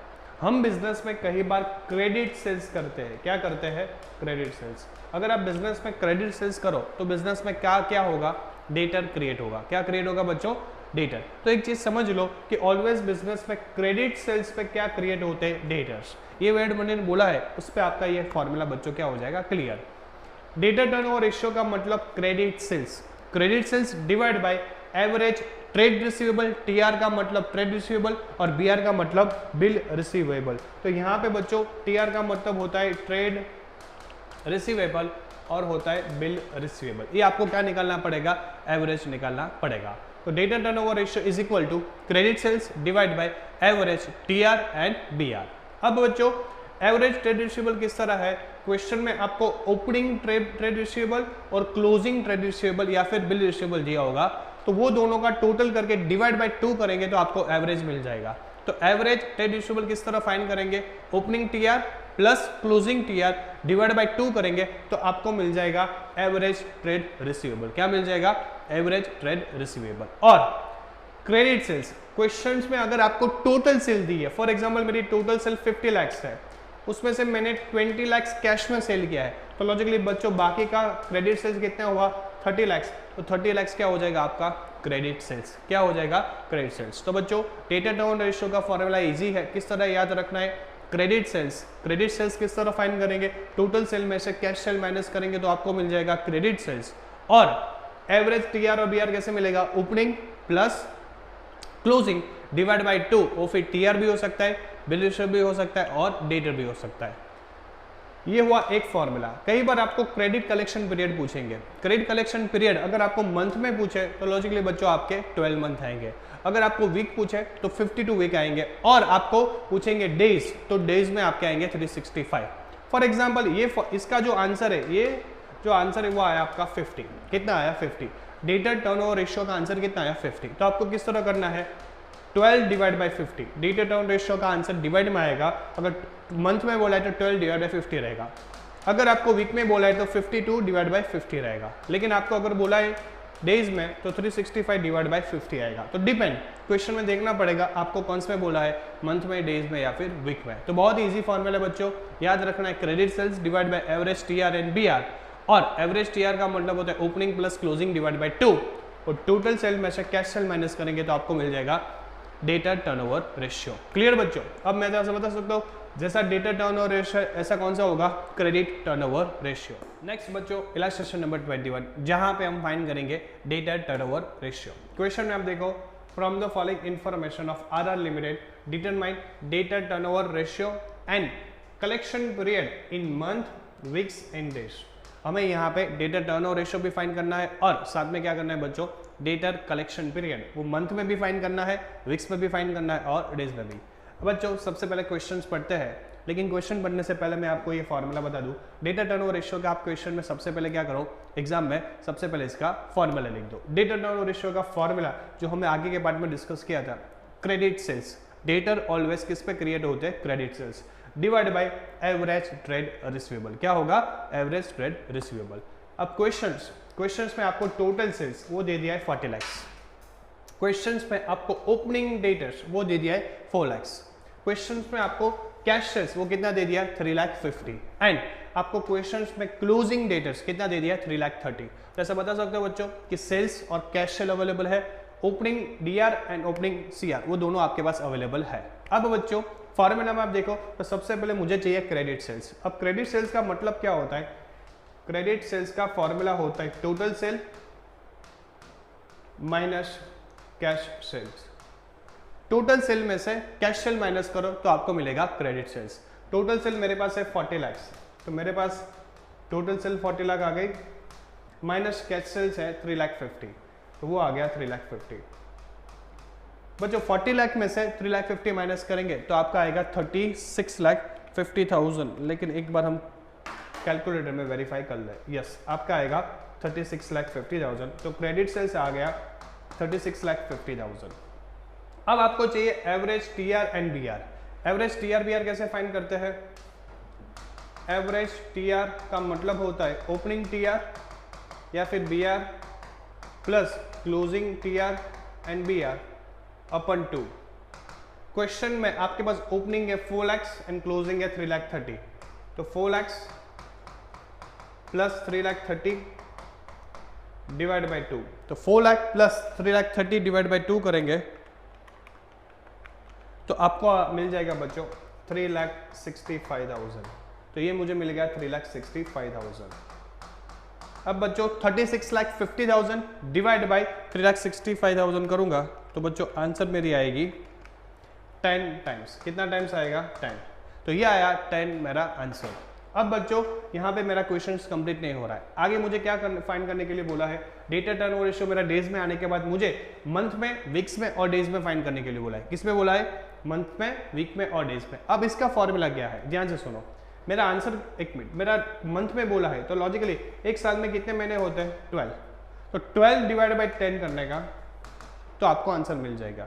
फिर मुझे बच्चों किस में बोला है, वीक, तो वीक 52 वीक डिवाइड बाई 10 करेंगे तो आपको मिल जाएगा वीक का आंसर। और डेज बोला है, एक साल में कितने डेज होते हैं 365, तो 365 डिवाइड बाई 10 करेंगे तो आपको उसका आंसर मिल जाएगी। यानी कि इसका फॉर्मूला क्या रहेगा, जो इसका आंसर आया वो डिवाइड करना है। आंसर क्या करना है, डिवाइड, ऊपर आप रख देंगे 12, अगर मंथ में बोला है, वीक में बोला है तो 52 और 365। अब आप करो इस पे, तो इसका आंसर आएगा 1.2, इसका 5.2 और इसका आएगा 36.5। अब बच्चों मैं ऐसा बोलूंगा, इसका आंसर हम ऐसे लिखेंगे 1.2 मंथ, इसका लिखेंगे 5.2 वीक्स और 36.5 कभी डेज पॉइंट में नहीं होता है तो अप्रोक्स हम 37 डेज ले लेते। कितने ले लेते, 37 डेज, तो ये आपका आंसर आ जाएगा 37 डेज। तो इसका फॉर्मूला क्या रहेगा, जो हमें वीक, डेज और मंथ बोला है वो ऊपर आएगा और जो इसका आंसर आएगा 10 वो क्या रहेगा नीचे।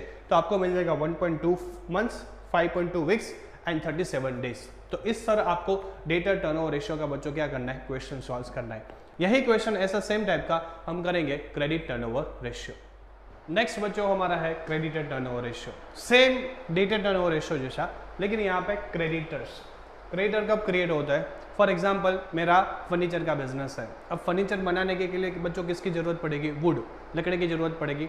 तो मैं मेरे सप्लायर के पास जो वुड है वो क्रेडिट पे लाया। क्रेडिट का मतलब मैंने बोला कि भाई अभी मैं आपको पे नहीं कर सकता हूँ, मैं फ्यूचर में पे करूँगा, तो उससे मैंने अभी क्रेडिट परचेस किया। अब मैं उसको पे कब करूँगा? फ्यूचर डेट पे, तो लॉजिकली वो क्रेडिट परचेस हुआ। क्या हुआ?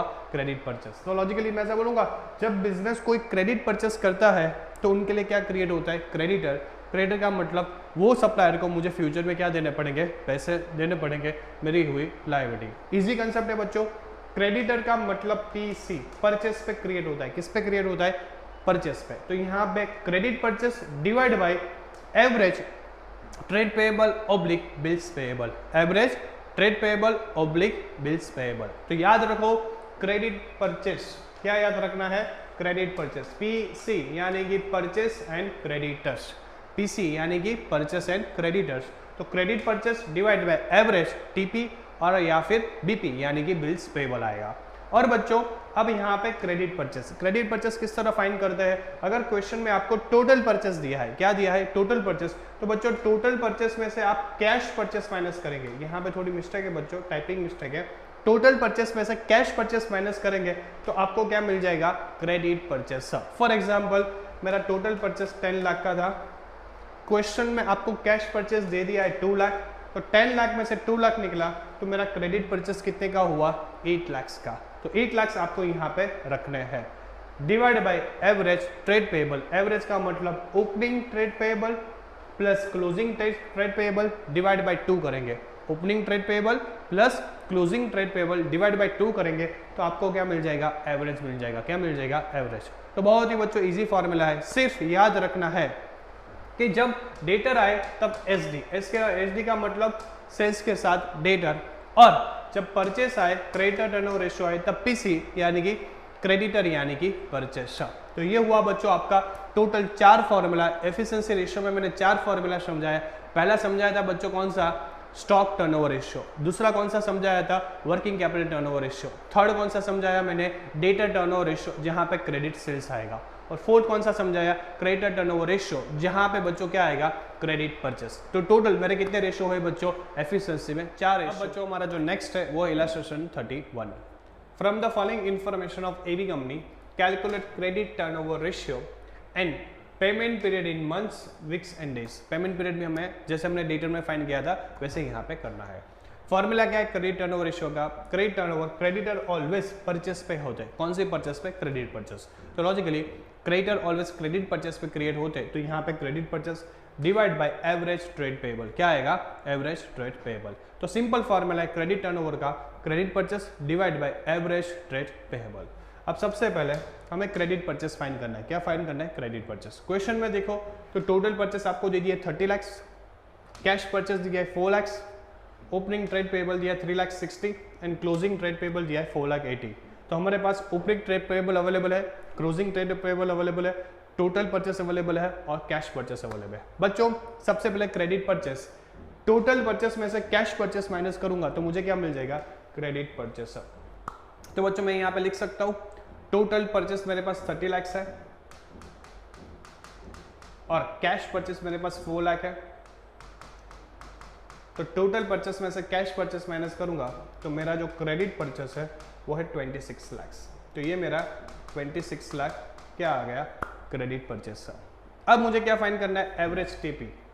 एवरेज टीपी का फॉर्मूला बहुत इजी है बच्चों, opening plus closing divide by 2।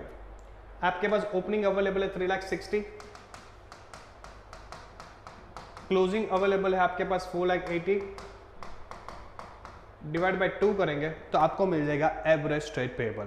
तो बच्चों 3,60,000 प्लस 4,80,000 डिवाइड बाय 2 करूं तो मुझे मिल जाएगा 4,20,000। तो 4,20,000 मेरा क्या है? Average trade payable. तो एवरेज ट्रेड पेएबल मेरी आगे बच्चों 4,20,000। अब 26 लाख डिवाइड बाय 4,20,000 तो आपका जो आंसर आएगा वो है 6.19 टाइम्स। कितना आएगा?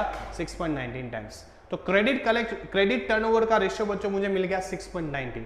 अभी मेरा क्वेश्चन यहाँ पे खत्म नहीं हो रहा है, यहाँ पे आगे बोला है कि आपको क्या फाइंड करना है, पेमेंट पीरियड्स, मैं कितने महीने में, कितने वीक्स में और कितने डेज में पे कर रहा हूँ वो फाइंड करना पड़ेगा। तो उसके लिए बच्चों हमारे यहाँ पे एक और फॉर्मूला आएगा, जो फॉर्मूला हम यहाँ पे सॉल्व करते हैं। अब आप देखो क्वेश्चन में हमारे पास सबसे पहले मंथ, कितने मंथ होते हैं 12, वीक कितने होते हैं 52 और डेज कितने होते हैं 365। तो ये लिख दिया हमने, 12 डिवाइड बाई 50, 12 डिवाइड बाई क्या आएगा 6.19, तो ये 6.19, 52 डिवाइड बाई 6.19, 360 डिवाइड बाई 6.19। तो अगर चीज़ ये मुझे फाइंड करनी है डेज में, तो जो हमें दिया है मंथ, वीक्स और 365 ऊपर रखेंगे और जो हमारे यहाँ पे आंसर है वो हम डिवाइड में करेंगे। तो बच्चों हमें क्या मिल जाएगा, मंथ में आंसर, वीक्स में आंसर और डेज में आंसर। 12 डिवाइड बाई 6.19 करेंगे तो हमारा आंसर आएगा 1.194 मंथ्स। 52 डिवाइड बाई 6.19 करेंगे तो अप्रॉक्स हमारा 8.40 वीक आएगा। कितना आएगा 8.40 वीक्स। एंड 365 डिवाइड बाई 6.19 करेंगे तो हमारा आएगा 58.96 यानी कि 59 डेज। अप्रॉक्स कितना लेंगे 59 डेज। तो बच्चों क्रेडिट कलेक्शन पीरियड आपको बोले तो क्या करना है, मंथ, वीक और 365 ऊपर रखना है, बाकी सब नीचे रख के क्या कर सकते हो बच्चों, इजीली आंसर फाइंड कर सकते हो। तो ये होगा हमारा क्रेडिट टर्नओवर रेशियो का आंसर। तो बच्चों अभी तक हमने 6 प्रैक्टिकल क्वेश्चंस कर लिए हैं। नेक्स्ट में हम करेंगे बच्चों प्रोप्राइटरी रेशियो और ऑनर फंड। अभी तक 3 रेशियो कंप्लीट किए हैं, एक लिक्विडिटी, दूसरा सॉल्वेंसी और थर्ड है एफिशिएंसी। आज बच्चों हमारा जो लास्ट रेशियो है प्रॉफिटेबिलिटी, जहाँ पे 4 रेशियो वो हम कंप्लीट करेंगे। इसमें सबसे पहला रेशियो है बच्चों ग्रॉस प्रॉफिट रेशियो। कौन सा है, ग्रॉस प्रॉफिट। दूसरा है नेट प्रॉफिट रेशियो, थर्ड है ऑपरेटिंग रेशियो और फोर्थ है ऑपरेटिंग प्रॉफिट रेशियो। मैं आपको एक इजी चीज बता दूं बच्चों, ये चारों फॉर्मूला याद रखना बहुत बहुत बहुत इजी है। क्यों, इसके डिवाइड में सेल्स आएगा, इसके डिवाइड में सेल्स आएगा, इसके डिवाइड में सेल्स आएगा, इसके डिवाइड में सेल्स आएगा। तो आपको यहाँ पे एक ट्रिक मिल गई कि जितने भी आप ये चारों रेशियो करेंगे वहां पे डिवाइड में क्या आने वाला है, नेट सेल्स। क्या आने वाला है, नेट सेल्स। कैसे, एक एक चीज हम समझते हैं। पहला है gross profit ratio. Gross profit ratio का फॉर्मूला है GP, gross profit ratio divide by net sales into 100। तो gross profit into 100 divide by net sale करेंगे तो आपको क्या मिल जाएगा बच्चों, ग्रॉस प्रॉफिट रेशियो। तो formula easy, gross profit ratio generally किस पे होता है, प्रॉफिट सेल्स पे होता है। तो जीपी अपन नेट सेल्स इनटू 100 करेंगे तो आपको क्या मिल जाएगा, ग्रॉस प्रॉफिट रेशियो।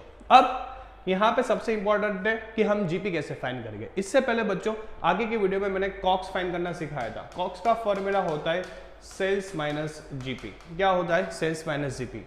अब मैं ऐसा बच्चों क्वेश्चन में बोल सकता हूँ कि अब मुझे क्या फाइंड करना है, जीपी।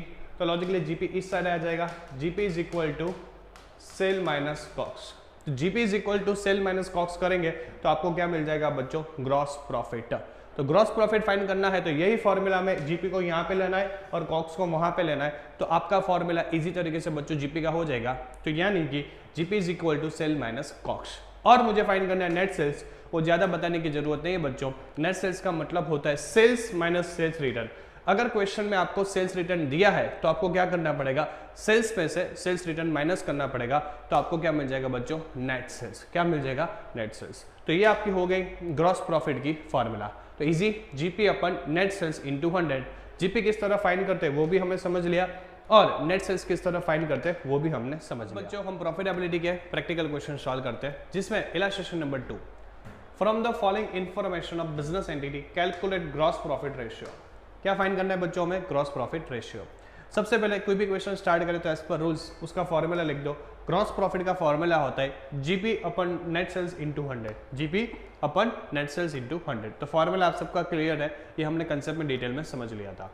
तो ये आपका फॉर्मूला हो गया। अब क्वेश्चन में देखना पड़ेगा कि हमारे पास क्या क्या अवेलेबिलिटी है। आप देखो तो आपको यहाँ पे 2 ईयर दिए, 2016 एंड 2017। तो आपको जो भी आंसर है वो 2 ईयर के फाइंड करने हैं। एक है 2016 है, दूसरा है 2017।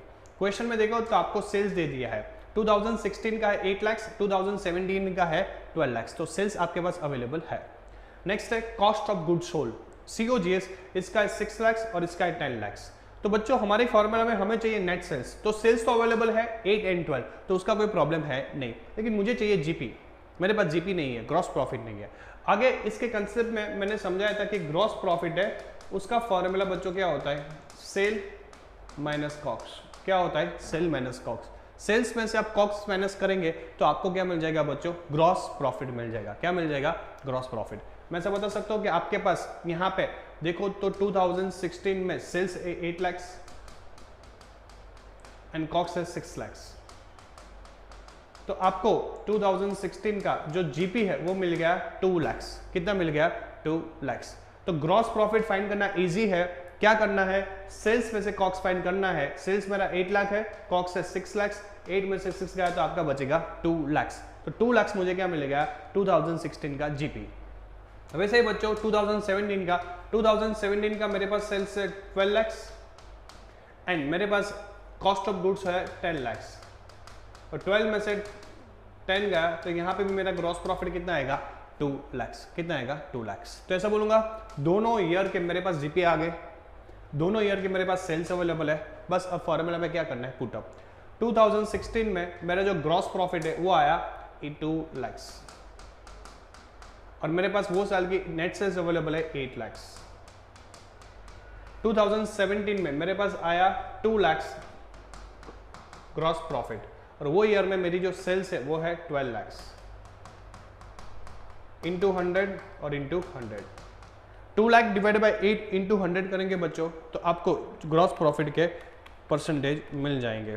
तो ग्रॉस प्रॉफिट के परसेंटेज है 25%। कितने हैं, 25%। सेम चीज 2 लाख डिवाइड बाई 12 इंटू 100 तो यहाँ पे आपका मिल जाएगा 16.67%। एक ही चीज सेल्स में से कॉक्स तो आपको मिल जाएगा जीपी। क्या मिल जाएगा, जीपी। तो बच्चों बहुत इजी क्वेश्चंस है, बस आपको एक ही चीज याद रखना है कि मुझे जीपी फाइंड करने के लिए क्या करना पड़ेगा। तो ये हो गया हमारा बच्चों पहला क्वेश्चन प्रॉफिटेबिलिटी में जो हमने किया ग्रॉस प्रॉफिट का। नेक्स्ट हम करेंगे बच्चों ऑपरेटिंग रेशियो और ऑपरेटिंग प्रॉफिट। अब बच्चों हमारी जो नेक्स्ट है वो है नेट प्रॉफिट रेशियो। मैंने आपको इसी तरीके से बताया, डिवाइड बाय तो नेट सेल कंफर्म ही है, डिवाइड में नेट सेल्स तो आने ही वाला है, लेकिन ऊपर है वो है net profit after interest and tax. Net profit में से इंटरेस्ट और टैक्स माइनस करने के बाद हमारा जो प्रॉफिट बचे उसको बोलेंगे net profit after interest and tax. कैसे बच्चों, आपको मैं डिटेल में बताऊं तो आपको पता चलेगा। अब नेट सेल्स आपको बताने की जरूरत है नहीं है, लेकिन मुझे बताना है कि net profit after interest and tax किस तरह फाइंड करते हैं। अब बच्चों आप यहां पे देख सकते हो क्वेश्चंस में net profit after interest and tax find करना है तो आपको सबसे पहले क्या करना पड़ेगा, profit before interest and tax, PBIT short में क्या बोलेंगे अपन, पीबीआईटी। पीबीआईटी का मतलब होता है profit before interest and tax. उसमें से हम बच्चों पहले इंटरेस्ट माइनस करेंगे। क्या माइनस करेंगे, इंटरेस्ट। तो हमें मिलेगा प्रॉफिट बिफोर टैक्स यानी कि पीबीटी। क्वेश्चन में आपको टैक्स के परसेंटेज दिए होंगे, वो टैक्स माइनस करूंगा तो आपको मिलेगा पीएआईटी यानी कि profit after interest and tax. क्या मिलेगा, profit after interest and tax. तो बच्चों profit after interest and tax find करने के लिए क्या करना पड़ेगा, profit before interest and tax में से पहले इंटरेस्ट माइनस करो, फिर प्रॉफिट बिफोर टैक्स मिलेगा, उसमें से आप क्या माइनस करो बच्चों, टैक्स, तो आपको मिल जाएगा profit after interest and tax. इसकी जो अमाउंट है यहाँ पर रख देंगे तो बच्चों अपने को क्या मिल जाएगा, नेट प्रॉफिट रेशियो। तो ऐसा बता सकता हूँ बच्चों कि यहाँ पे मैंने दो फॉर्मूला कर दिया, इसके डिवाइड में नेट सेल्स, इसके डिवाइड में नेट सेल्स, जीपी इस तरह फाइंड करते हैं और net profit after interest and tax इस तरह फाइंड करते हैं। तो दोनों फॉर्मूला बच्चों क्या है, बहुत ही ईजी है, आपको सिर्फ याद करना है। अब बच्चों नेक्स्ट जो फॉर्मूला है वो हमारा है ऑपरेटिंग रेशियो। क्या है, ऑपरेटिंग रेशियो। आप देख सकते हो ऑपरेटिंग रेशियो की फॉर्मूला यहाँ पे है। ऑपरेटिंग रेशियो फाइंड करने के लिए मुझे क्या करना पड़ेगा, COGS plus operating expense, COGS plus operating expense divide by net sales into 100। COGS किस तरह फाइंड करते हैं वो मैंने दोनों तरीके इसके पहले के वीडियो में समझा दिए थे, तो सीओजीएस यहां से मिल जाएगा। ऑपरेटिंग एक्सपेंस में इतने एक्सपेंस आपको इंक्लूड करने हैं तो आपको मिल जाएगा ऑपरेटिंग एक्सपेंस। और नेट सेल्स मुझे बताने की जरूरत नहीं है, इसके पहले दो रेशियो में मैंने आपको डिटेल में समझा दिया है।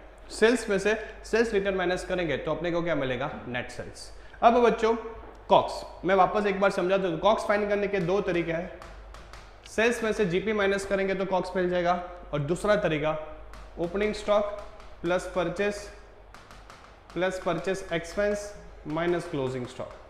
अगर ये इंफॉर्मेशन मेरे पास अवेलेबल है तो भी मुझे क्या मिल सकता है, कॉक्स मिल सकता है। तो सीओजीएस फाइंड करने के कितने तरीके, दो। फिर ऑपरेटिंग एक्सपेंस। ऑपरेटिंग एक्सपेंस का मतलब डे टू डे एक्सपेंस, जो हम हर रोज एक्सपेंस मंथली बेसिस पे करते हैं। ऑफिस के एक्सपेंस हर रोज होते हैं, सैलरी देना, टी कॉफी रिफ्रेशमेंट एक्सपेंस कोई भी हो बच्चों, तो वो ऑफिस एक्सपेंस में आता है। Administration expense, selling and distribution expense, sale हर रोज करते हैं तो उसके रिलेटेड बहुत सारे एक्सपेंस होते हैं, तो selling and distribution expense. Employ expense, depreciation, ये सारे एक्सपेंस का टोटल करूंगा तो मुझे मिल जाएगा बच्चों ऑपरेटिंग एक्सपेंस। क्या मिल जाएगा? Operating expense. तो बच्चों ऑपरेटिंग रेशियो फाइंड करने के लिए क्या करना है? COGS। COGS का मतलब cost of goods sold plus operating expense into 100 divide by net sales करूंगा तो मुझे बच्चों क्या मिल जाएगा? Operating ratio. तो बहुत ही इजी है, सिर्फ आपको याद रखना है COGS और ऑपरेटिंग एक्सपेंस, तो बच्चों आपका काम हो जाएगा आसान। तो ये हुआ हमारा थर्ड रेशियो जिसका नाम है ऑपरेटिंग रेशियो। क्या हुआ बच्चों? ऑपरेटिंग। अब बच्चों हमारा जो नेक्स्ट है वो इलस्ट्रेशन नंबर 5 है। From the following information calculate operating ratio from the following information of E company limited. E company का हमें क्या फाइंड करना है? Operating ratio. सबसे पहले as per rule operating ratio का फॉर्मूला लिख दो, COGS plus day to day यानी कि operating expense divide by net sales into 100। तो COGS plus operating expense divide by net sales करेंगे तो बच्चों आपको क्या मिल जाएगा? आपको मिल जाएगा ऑपरेटिंग रेशियो। अब यहाँ पे COGS, ऑपरेटिंग एक्सपेंस और सेल्स, ये हमारे पास इंफॉर्मेशन अवेलेबल होनी चाहिए। आप क्वेश्चन में देखो तो आपके पास cost of goods sold directly available है। कितना अवेलेबल है? 4,80,000, तो वो प्रॉब्लम है नहीं। आपके पास ऑपरेटिंग एक्सपेंस 1,20,000 है तो उसके में भी प्रॉब्लम नहीं है। 1,20,000 जो आपके पास day to day operating expense है वो भी अवेलेबल है।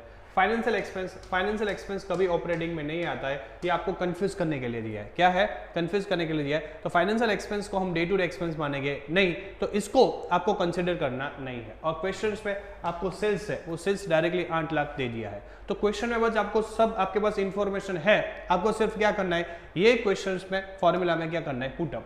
आप देखो तो कॉस्ट ऑफ गुड्स सोल्ड जो क्वेश्चन में आपको दे दिया 4,80,000 प्लस ऑपरेटिंग एक्सपेंस जो क्वेश्चन में दिया है 1,20,000 divide by net sales. Net sales आपको क्वेश्चन में दी गया है 8 लाख और इनटू 100 करेंगे तो बच्चों आपको आंसर मिल जाएगा। तो आप चेक कीजिए 1,20,000 plus 4,80,000 divide by 8 lakh into 100, तो आपका जो ऑपरेटिंग रेशियो है वो आएगा 75%। कितना आएगा? 75%। बहुत इजी फार्मूला है, फार्मूला इजी है। और दूसरा आपको बेनिफिट ये है कि ये क्वेश्चन में आपके पास सारी इंफॉर्मेशन अवेलेबल है। लेकिन ये चीज़ याद रखना, financial expense does not consider while calculating operating ratio, वो हम कंसिडर नहीं करेंगे। तो ये हो गया बच्चों आपका इलस्ट्रेशन नंबर 5। नेक्स्ट हम करेंगे ऑपरेटिंग रेशियो, जहां पे हम समझेंगे उसका फॉर्मूला और प्रैक्टिकल। एंड लास्ट रेशियो जो हमारी होती है बच्चों वो है ऑपरेटिंग प्रॉफिट रेशियो। क्या है? Operating profit ratio. अब ऑपरेटिंग प्रॉफिट रेशियो को किस तरह फाइंड करते हैं? Operating profit into 100 divide by net sales. अब आपको पता है कि नेट सेल्स का मतलब तो डिवाइड बाय तो नेट सेल ही आने वाला है, तो वो तो कंफर्म ही है। ऊपर है ऑपरेटिंग प्रॉफिट। अब ऑपरेटिंग प्रॉफिट किस तरह फाइंड करते हैं वो यहाँ पे हमें समझना है। तो ऑपरेटिंग फाइंड करने के लिए सेल्स उसमें से COGS और ऑपरेटिंग एक्सपेंस माइनस करेंगे। क्या माइनस करेंगे? COGS plus operating expense minus करेंगे तो बच्चों मुझे क्या मिल जाएगा? Operating profit. तो ऑपरेटिंग प्रॉफिट फाइंड करने के लिए बहुत इजी फॉर्मूला है, sales minus operating expense plus COGS, इसको प्लस करूंगा तो मुझे क्या मिल जाएगा बच्चों? Operating profit. फॉर एग्जांपल ये 10 है, ये 3 प्लस 2 टोटल कितना हुआ? 5। अब 10 में से 5 गया तो 5 बचा, ये 5 मेरा क्या हो जाएगा? Operating profit. क्या हो जाएगा बच्चों? Operating profit. तो ऑपरेटिंग प्रॉफिट याद करने के लिए बच्चों क्या फॉर्मूला है? Operating profit divide by net sales into 100। और ऑपरेटिंग प्रॉफिट कैसे फाइंड करेंगे? सेल्स माइनस ब्रैकेट में कॉक्स प्लस ऑपरेटिंग एक्सपेंस को प्लॉटेड करके सेल्स में से माइनस करना है। तो बच्चों मैं ऐसा बता सकता हूं कि यहां तक ये चैप्टर में जितने भी 14 फॉर्मूला थे, कितने फॉर्मूला थे? 14 formula.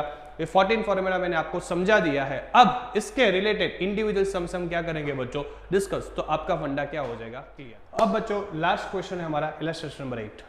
From the following information calculate operating profit ratio. क्या फाइंड करना है? Operating profit. ऑपरेटिंग प्रॉफिट का आपको फॉर्मूला पता होगा, operating profit divide by net sales into 100। Operating profit divide by net sales into 100, ये आप करेंगे तो आपको क्या मिल जाएगा बच्चों? ऑपरेटिंग प्रॉफिट का रेशियो। लेकिन क्वेश्चन में सेल्स तो इजीली अवेलेबल होगा, लेकिन ऑपरेटिंग प्रॉफिट किस तरह फाइंड करते हैं उसका बच्चों में यहाँ पे फॉर्मूला पहले लिख दूं। Operating profit is equal to cell bracket में कॉक्स अपन ऑपरेटिंग एक्सपेंस। सेल्स उसमें से कॉक्स प्लस ऑपरेटिंग एक्सपेंस ये दोनों का टोटल करके जो माइनस करेंगे तो आपको मिल जाएगा ऑपरेटिंग प्रॉफिट। सेल है 7,50,000, सेल कितना दिया है 7,50,000। कॉस्ट ऑफ गुड है 3 लाख और ऑपरेटिंग एक्सपेंस है 1,50,000, कितना है 1,50,000। अब यहाँ पे देखो सबसे पहले फॉर्मूला में ऑपरेटिंग प्रॉफिट और सेल्स, आपके पास बच्चों सेल्स तो अवेलेबल है, सेल्स कितना अवेलेबल है 7,50,000, तो ये तो इजी है 7,50,000 आपको सेल्स मिल गया। अब आपको फाइंड क्या करना है ऑपरेटिंग प्रॉफिट। अब ऑपरेटिंग प्रॉफिट फाइंड करने के लिए सेल्स मैंने यहाँ पे लिख दिया 7,50,000, कितना लिख दिया 7,50,000, ब्रैकेट में COGS 3 lakh plus operating expense 1,50,000। अब 7,50,000 में से ये दोनों का टोटल 4,50,000 माइनस करो, 750 में से ये दोनों का टोटल 4,50,000 माइनस करो तो बच्चों आपको मिल जाएगा ऑपरेटिंग प्रॉफिट 3 लाख। कितना मिल जाएगा 3 लाख। 750 में से ये दोनों का टोटल 450 माइनस करेंगे तो आपको कितना मिल जाएगा 3 लाख। 3 लाख आपका आ गया operating profit. 3 lakh divide by 7,50,000 into 100, तो आपका जो ऑपरेटिंग प्रॉफिट है वो हो गया 40%। कितना आया 40%। तो ऑपरेटिंग प्रॉफिट का आपको फॉर्मूला का आंसर मिल गया 40%, जहां पे हमने क्या किया ये इंपॉर्टेंट चीज की, जहां पे आपको operating profit is equal to sales bracket में कॉक्स प्लस ऑपरेटिंग ये दोनों का टोटल करके सेल्स में से माइनस करेंगे तो ऑपरेटिंग प्रॉफिट मिल जाएगा और मेजॉरिटी सेल्स तो आपको दे दिया होगा। तो बच्चों ये हो गया हमारा ऑपरेटिंग प्रॉफिट का फॉर्मूला। बहुत इजी क्वेश्चन है, मैं समझूंगा बच्चों पूरा चैप्टर मैंने करा दिया जिसमें हमने बेसिक कंसेप्ट भी पढ़े, साथ साथ में क्या पढ़े बच्चों इसके प्रैक्टिकल क्वेश्चन जो आपकी बोर्ड में पूछे जा सकते हैं, इतने इंपॉर्टेंट क्वेश्चन भी हमने यहाँ पे कर लिए। मिलते हैं नेक्स्ट वीडियो में, थैंक यू सो मच।